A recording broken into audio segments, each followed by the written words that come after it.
குலசாமி கோவில்ல இல்லாத சாமி ஆட முடியுமா? ஒரு எல்லையில ஆணுக்கோ பெண்ணுக்கோ சாமி வரும்போது, ஏத்தா ஏயா நீ ஆடுற சாமி இந்த இலையில இல்லப்பா, இந்த கும்பல இல்ல, இந்த இந்த பங்காளி அங்காளி பங்காளி வகையாராப்பட்ட இந்த எல்லையில இல்லப்பா, நீ சாமி ஆடாத நில்லு அப்படிங்கிற மலை ஏறு அப்படிங்கிற மாதிரி சொல்லுவாங்க. ஆணா இருந்தாலும் பொண்ணா இருந்தாலும் சொல்லுவாங்க. இல்ல, இந்த சாமி இருக்கு, இந்த சாமி இருக்கு அப்படின்னு அந்த சாமி ஆடுறவர் மக்களும் ஒரு சில வாக்குவாதங்கள் அந்த இடத்துல உருவாகும். அதை பற்றி தான் இன்னைக்கு நான் அறிஞ்சதை அறிவோம் நண்பர்களுக்கு பகிர்ந்து கொள்ள ஆசைப்படுறேன். சரிங்க, இல்லாத சாமி அப்படின்னு அந்த இடத்த யார் நிர்ணயிக்கிறா? அதாவது ஒரு குலசாமியோட கோவில் வரலாறு ஏன் தெரியணும், எதுக்கு தெரியணும் அப்படிங்கிறது ரொம்ப ரொம்ப முக்கியம். அந்த வரலாறு தான் அடுத்து வர்ற தலைமுறை பிள்ளைகளுக்கு இந்த எல்லையில் இந்தந்த சாமி இருக்குது, இந்தந்த சாமி இது அதனுடைய ஆயுதத்தை ஏந்தி ஆடும், ஏறி ஆடும், அந்தந்த சாமிக்கு அந்தந்த படையல், இந்த சாமி வந்தால் இந்த சாமி வரும், நம்ம சாமிக்கு இது பிடிக்கும், நம்ம சாமிக்கு இது சைவம், நம்ம சாமிக்கு இது அசைவம் அப்படிங்கிற அந்த குலதெய்வ கோவிலோட வரலாறு மறந்த பெருமக்களுக்கு தான் இது மாதிரியெல்லாம் நடக்கும். சரிங்க, அப்படி இல்லாத சாமியை நான் ஏன் ஆடணும்? இப்போ என் எல்லை இருக்குது, என் எல்லையில் சாமி 5 தெய்வம் இருக்கோ 7 தெய்வம் இருக்கோ அல்லது 21 பந்தி 61 சேனதெல்லாம் 21 தெய்வம் இருக்குன்னு வைங்க. என் மேலே சாமி வருது, சாமி அழைக்கிறாங்க, சாமி வருது, நான் சாமி வரும்போது என்கிட்ட கேள்வி கேட்குறாங்க, யாரப்பா வந்திருக்குது, யாரியா அப்படின்னு கேட்கும்போது நான் அந்த சாமி வேற சொல்கிறேன், அந்த சாமி இந்த கும்பல் இல்லைப்பா அப்படின்னு சொன்னால் நான் ரெண்டே விஷயம். ஒன்று, நான் அந்த சாமியை பொய்யா ஆடி இருக்கணும். இல்லை அப்படின்னா அதை நிர்ணயிக்கிற இடத்துல இருக்கிறவங்க அந்த சாமியை மறந்துருக்கணும். சரி, இதை எப்படி நாம் புரிஞ்சுக்கிறது?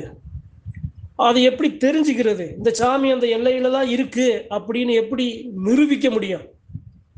எது மாதிரியான செயல்களால் நிரூபிக்க முடியும்? இப்போ சாமி அப்படின்னா சாதாரண மனுஷனாங்க. ஏங்க, நான் மனுஷன், நான் போய் ஒருத்தர்கிட்ட பேசும்போது நான் சொல்கிறேன், அந்த மனுஷன் இல்லைன்றா, அது சரியாயிருமா? அப்போ அதே மாதிரி சாமி வரும்போதும் அதே மாதிரி பதில் கொடுத்தா அப்போ சாதாரண மனுஷனுக்கும் சாமிக்கு என்ன வித்தியாசம்? ஏப்பா அந்த சாமி அந்த இடத்துல அனுமதிக்கலை? ஏன் அந்த சாமி அந்த வார்த்தையை எதிரில் சொல்ல வைக்குது? அப்போ மேலே சாமி உண்மையா இறங்கலையா, இல்லை அந்த சாமி வாய் திறந்து பேசலையா? இதில் நிறைய விஷயங்கள் அறிவு நண்பர்கள் புரிஞ்சுக்கிறனுங்க.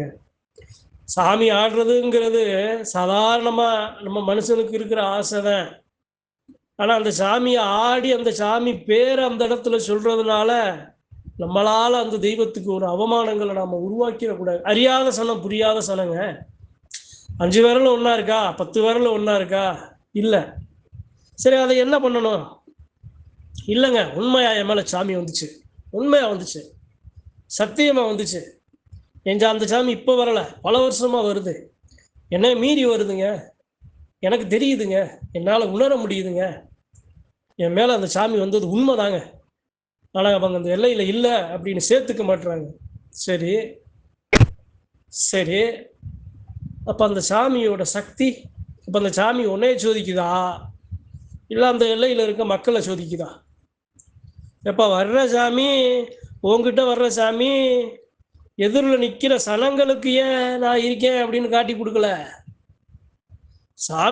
ஒரு சாமி, உண்மையான சாமி வருது அப்படின்னா, இல்லைங்க அவங்க வேணும்னே சொல்கிறாங்க, அவங்க தீய வினைகள் செய்கிறாங்க, என்னைய வேணாம்னு ஒதுக்குறாங்க, நான் ஆடிடுவோன்னு பயப்படுறாங்க. சரி, 1000 காரணம் இருந்தாலும் அந்த சாமிக்கு என்னையா அந்த இடத்துல மரியாதை? அதாவது ஒரு சில விஷயங்கள் அறிவோம் நண்பர்களுக்கு சொல்கிறேங்க. சாமி ஆடுறது அப்படிங்கிறது, நம்ம சாமி ஆடித்தான் அந்த சாமியோட சக்தியை நிலை நிறுத்தணும்னு இல்லை, சாமியை ஆட வேண்டிய அவசியமே இல்லை. சாமியை நான் போய் வணங்கி அந்த சாமியை நான் உணர்ந்தா போதும் அப்படி நினைக்கிற பெருமக்களா, உள்ளம் படைச்ச பெருமக்களா நீங்க இருக்கணும். ஏன்னா சாமி நினைச்சிருச்சு அப்படின்னா, தெய்வம் நினைச்சிருச்சு அப்படின்னா, நீங்க இல்லை, உங்களை இன்னும் 10 100 பேர் கட்டி உள்ள மண்ணுக்குள்ள புதைச்சாலும் நீ வேணாம்னு உங்களை தூக்கி வெளியே எரிஞ்சாலும் ஏத்துக்கவே, அந்த சபையில ஏத்துக்கலாட்டினாலும் அந்த சாமி வானத்துக்கும் பூமிக்கும் நிற்கும். சுத்தி இருக்கிற சனம் வாய் மேல பல்ல போட்டு பேச முடியாது. அப்ப இதை யாரால நிரூபிக்க முடியும்? என்னால நிரூபிக்க முடியுமா? நான் சாதாரண மனுஷன், நான் சாமி ஆடுனேன், என்னை இல்லை சேர்க்கலன்னு சொல்லிட்டாங்க.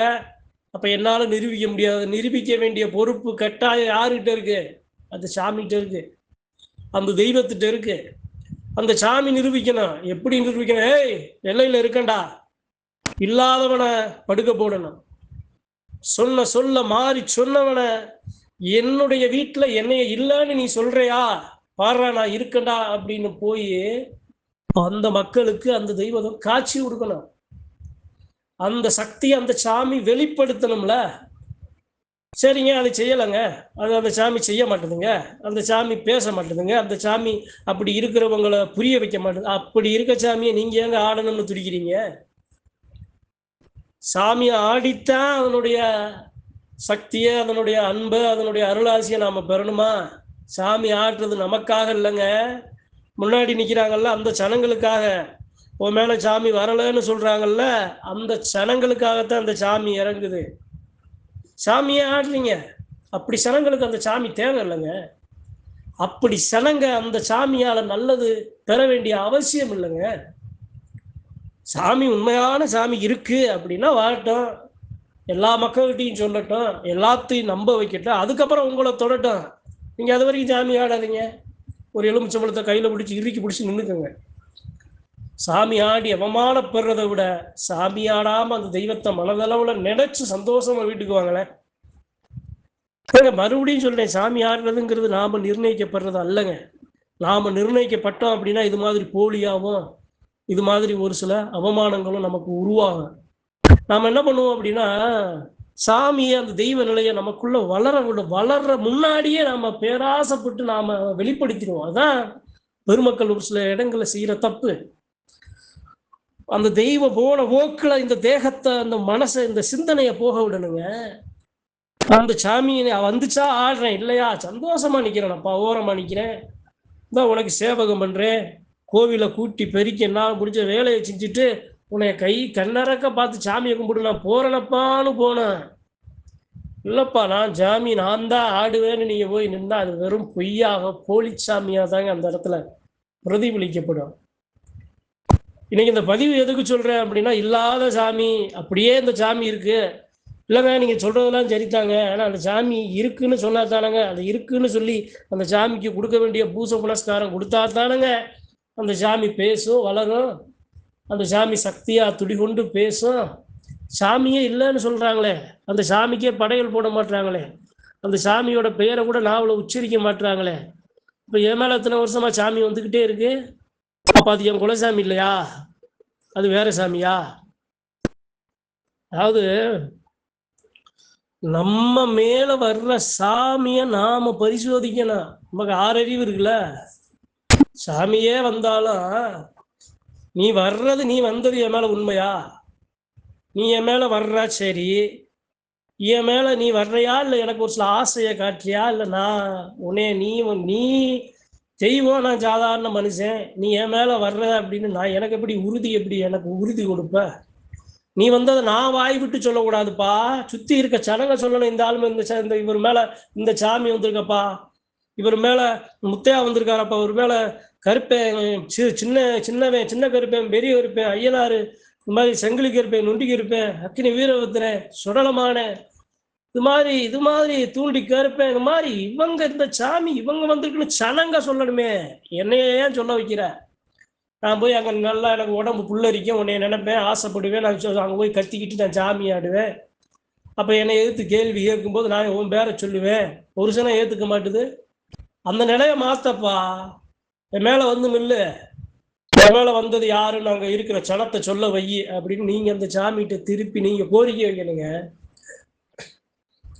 மனுஷனும் சண்டை போட்டு மனுஷனுக்கு மனுஷன் இருக்க வாக்குவாதம்லாம் காலத்துக்கு மாறாது, காலத்துக்கு இருக்கும். இதே நிலையில நீங்க இருந்தீங்க அப்படின்னா இதே அவமானங்கள் நீங்க வருஷம் காலத்துக்கும் பட்டுக்கிட்டே இருப்பீங்க.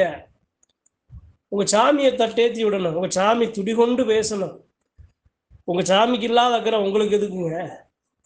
சாமியே இல்லைன்னு ஒரு ஆள் சொல்லும்போது அங்கே இருக்கிற அத்தனை சனமும் கை கட்டி வாய் கட்டி நிற்கிது அப்படின்னா, நீங்கள் ஒரு ஆள் அந்த இடத்துல தனியாக அந்த ஒத்த சாமிக்காக நீங்கள் நிற்கிறீங்களே, எந்த சாமியும் வரலையே, என்னப்பா இருக்கு ஒரு மாதிரி இந்த சாமி வருதுன்னு சொல்கிறாங்களே, என்ன ஏதுன்னு என்னன்னு பிடிச்சி பாருங்கப்பா, மற்ற சாமி இறக்குங்கப்பா, மற்ற சாமி இறக்கி அந்த சாமி மூலமாக இருக்கா இல்லையான்னு கேளுங்கப்பாங்கிற எந்த ஒரு சனமும் அந்த இடத்துல உங்களுக்கு கை கொடுக்கலன்னா அந்த சாமியை ஆடி நீங்கள் என்ன பண்ண போகிறீங்க?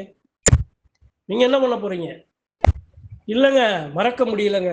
இல்லைங்க, அந்த சாமி இல்லை அப்படின்னு மனசளவில் நினைக்க முடியலைங்க. பல வருஷமா வந்திருக்கு. அப்போ நீ கும்பிடு. இந்த சாமி இல்லைன்னு சொன்னேன்ல, இல்லைன்னு சொல்லியிருக்காங்கல்ல, அப்போ இல்லைன்னு நினச்சி நீ தனியா நீ உன் வீட்டில் அந்த சாமியை நினச்சி வணங்கு. அந்த சாமியை நீ மனதளவில் நீ அந்த சாமி உனக்கு உன் குடும்பத்தை காக்கணும், உன் குடும்பம் பிள்ளை குட்டிகளை காக்கணும், நல்ல நேரங்களை கொடுக்கணும், கெட்ட நேரங்களை நல்ல நேரங்களாக மாற்றி கொடுக்கணும் அப்படின்னு தானே நீ அந்த சாமியை இந்த சாமி வரணும் அப்படின்னு நீ ஆசைப்படுறா அந்த சாமி உனக்கு செஞ்சுட்டு போகுது. எல்லையில் வந்து எல்லாம் வந்து ஆடினதுக்கப்புறம் தான் அது உனக்கு செய்யணுமா? சாமியோட அனுகிரக அருளாசி தானப்பா வேணும். இல்லைங்க, நான் சபையில் போய் சலங்கை கட்டி ஆடணும்ல, சபையில் போய் எல்லா சொந்த பந்தங்களுக்கு முன்னாடி நான் அருவாளை தூக்கி ஆடணும்ல, சபையில் அந்த ஜனங்க எல்லாரும் வந்து என்கிட்ட ஆச்சார விபூதி வாங்கணும்ல, சபையில் எல்லாரும் அந்த ஜனங்கள்லாம் என்னைய பெருசாக கௌரவமாக நினைக்கணும்ல. அப்படி நினைப்பு இருக்கிற அந்த ஆசை இருக்கிறவன் சாமி ஆட தகுதியே இல்லாத ஒரு மக்கள். அந்த ஆசை தான் அந்த இடத்துல சாமியை ஆட தகுதி இல்லாத ஒரு மக்கள். அதெல்லாம் எதுக்கப்பா எதிர்பார்க்குற? அப்போ இப்போ சாதாரண இது இப்படித்தான் ஒரு சில இடங்கள்ல அந்த தெய்வத்தோட மேன்மைத்தன்மை அதனுடைய முகம் பொய்யாக போலியாக அந்த இடத்துல சித்தரிக்கப்பட்டுருது. தெய்வத்தை சாமி ஆடணும்னு நினைக்கிறத விட அந்த சாமி அந்த எல்லையில இருக்கு, அந்த சாமி எல்லா மக்களையும் காக்குதுங்கிறத உணர்றது அந்த இடத்துல ரொம்ப முக்கியமானது. அங்காளி பங்காளி 4 பேர் ஆடுறாங்க, நானும் போய் ஆடுறேன் அப்படின்னு போனா எனக்கு மன கஷ்டம், எல்லா கஷ்டமும் எனக்கு வரத்தான் செய்யும். இல்லாத சாமின்னு சொல்லிட்டா சரி, எந்த வாய் சொல்லிச்சோ அந்த வாயால் இந்த சாமி இருக்குன்னு சொல்ல வையப்பா அப்படின்னு உங்க மேல வர்ற சாமிகிட்ட நீங்க எதிர்த்து கோரிக்கை வைக்கணும். இந்த வருஷம் என் மேல நீ இல்லைன்னு அந்த இலையில சொல்லிட்டாங்கப்பா, நீ என்னமோ என் மேல வந்த, நானும் ஆடுனேன், நீ இல்லைன்னு எல்லையில சொல்லிட்டாங்க, இனி நான் என்ன பண்ண? இல்லைன்னு சொல்லிட்டாங்க, இனி ஓம்பாடு 10 லட்சம். நீ என்ன ஏது நீ போய் பார்த்துக்க கேட்டுக்க. எல்லையில் இல்லைன்னா யாருக்கு இல்லைன்னு சொல்கிறாங்களோ அவங்ககிட்ட நான் எப்படி இருக்கேன்னு காட்டிக்க. நீ என் மேலே வராத, நீ என் மேலே வந்தால் தாங்க அவமானமாக இருக்கே. இல்லைன்னு சொல்லிடுறாங்களே, சாமி வரலன்னு கூட பரவாயில்ல, உன்னையே இல்லைன்றாங்களே, அப்புறம் நான் என்னையா பண்ணுறது? நீ போப்பா, நீ போய் உன் பங்காளி நீ இருக்கன்னா பேசு.